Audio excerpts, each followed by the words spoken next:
Hello friends, welcome to Updates for You channel. First time in the channel ku varinga na marakama subscribe பண்ணிக்கோங்க. இந்த வீடியோல Coimbatore top engineering colleges list தான் வந்து பார்க்க போறோம். So already பாத்தீங்கன்னா சென்னை சைடுல வந்து எது டாப் காலேஜ் அப்படிங்கற இன்ஃபர்மேஷன் வந்து பார்த்துட்டோம். இப்போ வந்து கோயம்புத்தூர்ல பார்க்கலாம். அதுக்கு முன்னாடி பாத்தீங்கன்னா arts and science, engineering, paramedical, MBBS, TANUVAS எது ஓரியண்டடா உங்களுக்கு டவுட் இருந்தாலும் சரி, எதுக்கான அட்மிஷன் உங்களுக்கு வேணும்னாலும் நீங்க தாராளமா எங்களை कांटेक्ट பண்ணலாம். டிஸ்கிரிப்ஷன்ல எங்க कांटेक्ट டீடைல்ஸ் இருக்கு. ஃப்ரீ கைடன்ஸ் தான் தேவைப்படுறவங்க कांटेक्ट பண்ணி இன்ஃபர்மேஷன் வந்து கேட்டு தெரிஞ்சுக்கோங்க फ्रेंड्स. இப்போ கோயம்புத்தூர்ல இருக்க டாப் காலேजेस ஓட ஓல்ட் கட் ஆஃப் வந்து பார்க்கலாம். ஓல்ட் ஆவரேஜ் கட் ஆஃப் தான் வந்து பார்க்க போறோம். ஃபர்ஸ்ட் காலேஜ் இருக்கு, அதுக்கு அப்புறம் பாத்தீங்கன்னா மினிமம் கட் ஆஃப் இருக்கு. First PSG college of technology autonomous, இதுக்கு 191 பிளஸ் ஆவரேஜ் கட் ஆஃப் தேவைப்படும். Next Coimbatore institute of technology autonomous, இதுக்கு 189 பிளஸ் வந்து தேவைப்படும்.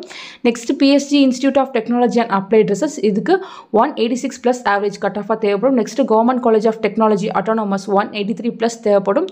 Kumaraguru college of technology autonomous 181 plus தேவைப்படும். Sri Krishna college of engineering and technology autonomous 180 plus தேவைப்படும். Sri college of technology autonomous 174 plus தேவைப்படும். Next Anna university regional campus Coimbatore 173 plus average cut ஆஃபாக இருக்கும். Sri Eswar college of engineering autonomous 172 plus தேவைப்படும். Next Bannariamman institute of technology autonomous 171 plus average cut ஆஃபாக தேவைப்படும். So இப்போ நான் சொல்லியிருக்கிறதெல்லாம் பார்த்தீங்கன்னா டாப் 25 இன்ஜினியரிங் காலேஜுக்குள்ளே வர காலேஜஸ் தான். டாப் 25குள்ளேயே இத்தனை இன்ஜினியரிங் காலேஜ் கோயம்புத்தூர் சைடில் இருக்குது. நீங்கள் பார்த்தீங்கன்னா கோயம்புத்தூர் சரௌண்டிங்கில் இருக்கீங்கன்னா இதில் ஏதாவது ஒரு காலேஜ் கிடச்சா உங்களுக்கு ரொம்பவே சூப்பராக இருக்கும். ஸோ இந்த கட் ஆஃப் பார்த்தீங்கன்னா கோர்ஸ் பொறுத்து வந்து சேஞ்ச் ஆகும். சில கோர்ஸுக்கு பார்த்தீங்கன்னா நிறைய கட் ஆஃப் தேவைப்படும். சில கோர்ஸுக்கு பார்த்தீங்கன்னா ஒரு மினிமம் கட் ஆஃப் எடுத்திருந்தாலும் இந்த காலேஜுக்குள்ளே நீங்கள் போகலாம். ஸோ இது கோர்ஸ் பொறுத்து சேஞ்ச் ஆகும். ஆவரேஜாக இவ்வளோ கட் ஆஃப் இருந்தால் இந்த காலேஜுக்குள்ளே நீங்கள் போகிறதுக்கு பாசிபிலிட்டிஸ் நிறையா இருக்குது. மேனேஜ்மெண்ட் கோட்டாவை பொறுத்தவரைக்கும் அதுக்கு தனி ப்ராசஸ் இருக்கும். நான் சொல்கிறது TNEA கவுன்சிலிங் மூலமாக.